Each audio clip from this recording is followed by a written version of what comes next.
નમસ્કાર દર્શક મિત્રો. 1980ના દાયકામાં ભારતમાં ટેલિવિઝન યુગના ઉદ્ભવ પછી 35 વર્ષમાં અનેક પ્રકારની અનેક વિષયો ધરાવતી હજારો ટેલિવિઝન સિરિયલ્સ બની છે. પરંતુ આ 35 વર્ષમાં લોકોના મોઢે યાદ રહે એ કક્ષાની અને એક અત્યંત ઉમદા પ્રોડક્શન, અભિનય અને દિગ્દર્શન તત્વ ધરાવતી કેટલીક ગણી ગાંઠી સિરિયલો આજે પણ લોકોની જીભ પર, લોકોના માનસ પટલ પર યાદ છે. જેના નામ ગણી શકાય તો હમલોગ, બુનિયાદ, ચાણક્ય અને ભારત એક ખોજ. જેમાં ચાણક્ય સિરિયલ એક કોઈ પણ ઐતિહાસિક પાત્રના જીવન પર બનેલી અત્યાર સુધીની જેમ કહેવાય કે એના પાત્રને બિલકુલ ઉજાગર કર્યું છે એવી સિરિયલ એટલે ચાણક્ય. ચાણક્ય જેમણે બનાવી, જેમણે કન્સીવ કરીને જેમણે ચાણક્યનો અદ્ભુત રોલ કર્યો તે ડૉક્ટર ચંદ્રપ્રકાશ દ્વિવેદી ભારતીય ટેલિવિઝન ઉદ્યોગ જ નહીં, ફિલ્મ જગતના પણ એક બહુ જ મોટા પ્રદાન કરતા છે. તેમણે સમયોચિત વિષયો પર બહુ જ સુંદર ફિલ્મો પણ બનાવી છે. મિત્રો, આજે યુગ છે કે એક વર્ષમાં ઘણા 10 ફિલ્મો બનાવે છે, જ્યારે ડૉક્ટર ચંદ્રપ્રકાશ જેવા ડાયરેક્ટર છે કે તે 10 વર્ષમાં એક ફિલ્મ બનાવે છે અને ત્યારે બનાવે છે કે જેમને કોઈ વિષય વસ્તુ તેમની આંતરચેતનાને ખળભળાવી મૂકી હોય. તેમની આવી જ એક ફિલ્મ હતી પિંજર, જે ભારત પાકિસ્તાનની સરહદોને વિંધીને પાંગરતા એક સુંદર સંબંધો, વ્યક્તિગત સંબંધો ઉપર આધારિત હતી. તેમણે ઘણા લાંબા સમય પછી એક અદ્ભુત ફિલ્મ બનાવી છે Z+, જેના માટે તેઓ અમદાવાદમાં આવ્યા છે અને આપણી સાથે આજે છે. डॉक्टर, गुजरात समाचार टेलीविज़न में आपका स्वागत है और वेलकम. और सर, आपकी सबसे पहले तो Z+ फिल्म के बारे में हमें बताइए. Z+ एक राजनैतिक व्यंग्य है. जैसा भारतीय भाषाओं में व्यंग्य की एक बड़ी परंपरा है. अंग्रेजी भाषा में भी है पर मैंने वो ज़्यादा नहीं पढ़ा है. तो समाज की समकालीन परिस्थितियों को, जिसमें व्यक्ति, समाज और राजनीति का क्या संबंध है, उस पर अगर कोई टिप्पणी की जा सके और वो भी हंसते हंसते, हंसाते हंसाते कोई बात कही जा सके कि आपके जीवन में कभी कुछ भी हो सकता है, ऐसी कहानी एक Z+ है. सर, Z+ के बारे में आपने जो बताया, मैं ये कहूँगा कि कई लोग ये मानते हैं कि एंटरटेनमेंट का मीडियम और वजह सिर्फ एंटरटेनमेंट होती है, पर आपके जैसे कुछ ऐसे भी विचारज्ञ व्यक्ति होते हैं कि जो कुछ भी करते हैं उसकी कोई वजह होती है. अपार्ट फ्रॉम सटायर, आप इस फिल्म ने जो बनाई, आपने जो विषय को आपने कंसीव किया, उसकी वजह आज के ज़माने के ताल्लुक में क्या है? मुझे बहुत अच्छा लगा जब राम कुमार सिंह ने मुझे ये कहानी सुनाई कि भारत की एक सरकार गिर रही है और सरकार बचाने के लिए भारत का प्रधानमंत्री एक दरगाह पर जाता है. ऐसा माना जाता है कि जो उस दरगाह पर जाएगा उसकी सारी मुरादें, सारी इच्छाएं पूरी होती हैं. प्रधानमंत्री को कोई व्यक्ति सलाह देता है कि आप दरगाह पर जाओ, आपकी सरकार बच जाएगी. इस कहानी में मुझे वर्तमान भारत की सारी राजनीतिक परिस्थितियाँ दिखी और उसके बाद वहाँ दरगाह पर उनकी मुलाकात एक बहुत ही साधारण आदमी असलम पंचरवाला से होती है.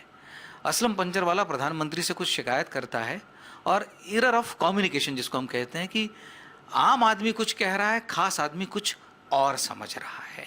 यहाँ भाषा एक मेटाफोर हो जाती है, एक प्रतीक हो जाती है कि एक आम आदमी अपनी बात सत्ता तक पहुंचाना चाह रहा है और सत्ता आम आदमी की बात समझ नहीं रही है और सत्ता उस पर एक कृपा करती है कि उसकी एक शिकायत के आधार पर प्रधानमंत्री गांव से जाते जाते एक आदमी को देश की सबसे खास सुरक्षा दे जाते हैं, जो है Z सिक्योरिटी. और एक आम आदमी को जब Z सिक्योरिटी मिल जाती है तो उसके जीवन में क्या क्या उथल पुथल आती है, उसकी कहानी है Z+. लेकिन सिर्फ सिक्योरिटी तो एक बहाना है. सिक्योरिटी के बहाने से हम पूरे देश और समाज की क्या स्थिति है उसकी परतें फिल्म में खोलते जाते हैं. जी बिल्कुल, ये तो आपने जो बताया है वो हमें दिख भी रहा है और ये आई होप कि ये बहुत ही बड़ी हिट फिल्म होगी और लोगों को अच्छी लगी, क्योंकि लोगों की अपनी बात इसमें कही गई है. एक सवाल ये है सर कि पिंजर के बाद आपने इतना वक्त लगाया, जबकि एक परफॉर्मेंस का लेवल आप देते हैं तब उम्मीदें, अपेक्षाएं ज़्यादा रहती है, तो इतना ज़्यादा वक्त, एक सवाल उठता है कि इतने सारे प्रॉब्लम्स है सर, तो आपने ये सिलेक्ट करने में इतना वक्त लिया और इस दौरान और कोई सब्जेक्ट पे आपने नहीं किया या करना चाहते? हमने सुना था कि आप लीजेंड्स ऑफ कुणाल, उसके ऊपर भी फिल्म बना रहे थे, तो उसके बारे में भी कुछ बताइए, क्योंकि ये अगेन मुद्दा वापस आता है अपेक्षा का. मैंने 2 बहुत बड़े ऐतिहासिक प्रोजेक्ट पर काम करना शुरू किया था. एक था पृथ्वीराज और वो फिल्म बस लगभग बनते बनते रह गई और दूसरा था लीजेंड ऑफ कुणाल, कुणाल अशोक का सबसे छोटा बेटा। दोनों प्रोजेक्ट एक ऐसी स्थिति तक पहुंच गए थे कि जहां जाकर ऐसा लगता था कि अब ये शूटिंग फ्लोर पर जा रहे हैं, लेकिन उसी समय बाजार में बड़ी मंदी आई और एक जगह पर जाकर निर्माता ने तय किया कि हम ये फिल्म नहीं बना रहे हैं। इसके अलावा इस सारे समय में मैंने टेलीविज़न के लिए एक बड़ा काम किया था उपनिषदों पर, कि वेदांत कि उपनिषदों का दर्शन और हमारा जीवन, उसके बीच में क्या संबंध है, उस पर मैंने एक बहुत बड़ा काम किया था, जो 2011 में दूरदर्शन पर प्रसारित हुआ।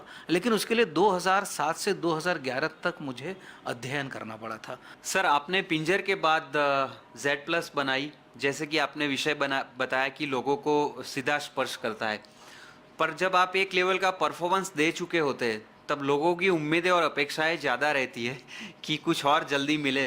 तो आपका जो रहा है फिल्म का, वो एवरेज 10-12 साल का गैप रहा है और आप ऑब्वियसली 4-5 साल तो रिसर्च करते हैं, बट फिर भी इस दौरान आपको और कोई सब्जेक्ट इसके ऊपर आप करना चाहते थे या कुछ? मैंने सुना था आप लीजेंड्स ऑफ कुणाल बनाना चाहते थे। मैंने बहुत विशाल काम किया था पृथ्वीराज और लीजेंड ऑफ कुणाल, कुणाल यानी अशोक का बेटा, सम्राट अशोक का बेटा।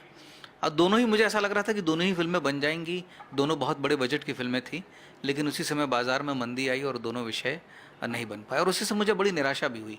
और लेकिन उसके बाद 2007 में मैंने उपनिषदों को लेकर एक सीरियल बनाई, वेदांत को लेकर, जिसके लिए फोर साल का मुझे अभ्यास करना पड़ा। 2011 में वो प्रसारित हुई, 2012 में ख़त्म हुई। जैसे ही 2012 में ख़त्म हुई, फिर मैं Z+ पर काम करने लग गया था, जो 2014 में दिखाई जा रही है। इस बीच मैंने एक और फिल्म बनाई है सनी देओल के साथ, मोहल्ला 80 के नाम से, जो किसी भी समय आ सकती है। सर, आपकी चाणक्य सीरियल जो थी, इतिहास के एक पात्र को स्क्रीन पे उजागर करना एक बहुत ही मुश्किल काम होता है और रिसर्च इसके ऊपर बहुत ही मायने रखता है। आपकी चाणक्य सीरियल में सेट्स या कॉस्ट्यूम्स पात्र के ऊपर हावी नहीं हुआ करते थे, जबकि आजकल कई सीरियल्स, हम नाम नहीं लेंगे, बन रही है जिनके पात्रों के ऊपर सेट्स और कॉस्ट्यूम्स हावी हो जाते हैं, जबकि एक्टिंग और रिसर्च का कहीं नामो निशान नहीं दिखता। दर्शकों की अभिरुचि भी बदली है और लोगों को ऐसा लगने लग गया है कि जो कार्यक्रम बहुत भव्य है वो श्रेष्ठ है। ऐसा मेरा मानना नहीं है और इसीलिए मैंने ऐसे कुछ बड़े धारावाहिकों को, जो बड़े चैनलों पर आ रहे हैं, छोड़ा भी था, क्योंकि मैं उनसे सहमत नहीं हूँ। इसलिए कि विषय किसी भी कथा में उसका विचार बहुत महत्व का होता है, उसका समाज बहुत महत्व का होता है, उसका परिसर, उसका वातावरण बहुत महत्व का होता है, किस कारण से समाज ऐसा व्यवहार कर रहा है वो बहुत महत्व का होता है।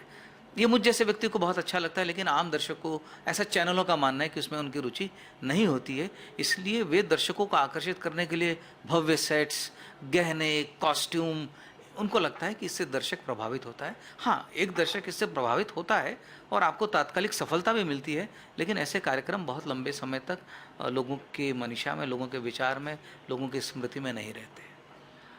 आगे क्या इसके बाद, कौन सी फिल्म? विषय तो कई हैं। सोच रहा हूँ, काशीनाथ सिंह के ही उपन्यास की एक कहानी है, उस पर भी सोच रहा हूँ और मुझे लगता है कि अब मुझे वापस भारत के अतीत की ओर लौटना चाहिए।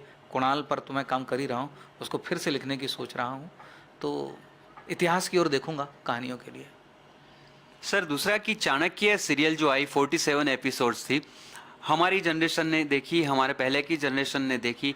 आज की जनरेशन के पास शायद 47 एपिसोड्स रेगुलर देखने का वक्त नहीं है, क्योंकि time is running very fast for them.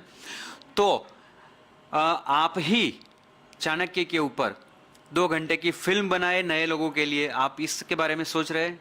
मुझे बहुत सारे लोगों ने कहा कि तुम चाणक्य पर एक फिल्म बनाओ और कई लोगों ने प्रस्ताव भी दिए।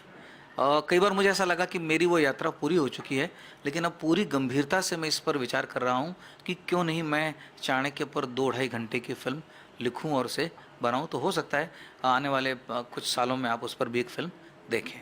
हम आशा करते हैं कि हम देखें और बिल्कुल विश करेंगे। और एक आखिरी सवाल, दर्शक मित्रों, ઘણાને ખબર કદાચ નહીં હોય કે ડૉક્ટર ચંદ્રપ્રકાશ દ્વિવેદી એટલે મને પહેલાં એમ હતું કે એમણે એમના ક્ષેત્રમાં PhD કર્યું છે, પણ એ પોતે ખરેખર મેડિકલ ક્ષેત્રના બહુ જ સિનિયર ડૉક્ટર છે। તો સર, आपका ये ट्रांजिशन कैसे हुआ? जिन दिनों में पढ़ रहा था उन्हीं दिनों मैं नाटक करने की इच्छा रखता था और मैंने नाटक लिखना ही इसलिए प्रारंभ किया क्योंकि मेडिकल कॉलेज में आप एक्टर नहीं ढूंढ रहे होते, मेडिकल कॉलेज में डॉक्टर बनाए जाते हैं। तो मुझे 2 पात्रीय नाटकों की ज़रूरत थी वो ऐसे नाटक बहुत लिखे नहीं गए थे, इसलिए मैंने लिखना प्रारंभ किया। और जब मैंने लिखना प्रारंभ किया, पहले ही लेखन के लिए मुझको पुरस्कार मिला। उससे मुझे समझ में आया कि शायद मेरे भीतर लेखक की प्रतिभा है, और वहीं से अभिनय भी करना शुरू किया। चूँकि मेडिकल कॉलेज में पैसा आपको नाटक के लिए दिया नहीं जाता है, इसलिए मैं ही निर्देशन करता था, तो वहाँ से मेरी रंग यात्रा शुरू हुई थी। દર્શક મિત્રો, ડૉક્ટર દ્વિવેદીએ પત્રકારત્વના એક કાર્યક્રમમાં એક વાક્ય કહેલું એ યાદ છે હજી. એમણે કહેલું કે એક યુગ को बदलने के लिए एक द्रोण को सिर्फ एक अर्जुन ही काफ़ी है. तो मित्रों, आपना द्वारा हूँ डॉक्टर ने ये कहीश कि सर आपने जो कहा है तो मैं ये आप ही को दे रहा हूँ कि आपका कर्म, आपका कार्य, आपकी फिल्म्स, आपकी सीरियल्स, अगर आप है और आपका जो देखने वाला वर्ग है तो वो अर्जुन है, तो एक ही चीज़ एक ही मायने से कन्वे करती है. और हमारी आपको ढेर सारी शुभेच्छाएं कि आपका द्रोण और आपका अर्जुन एक नए युग का निर्माण आपके प्रोडक्शन के द्वारा करे.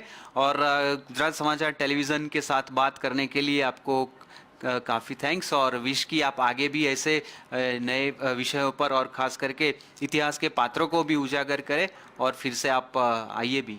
धन्यवाद, धन्यवाद।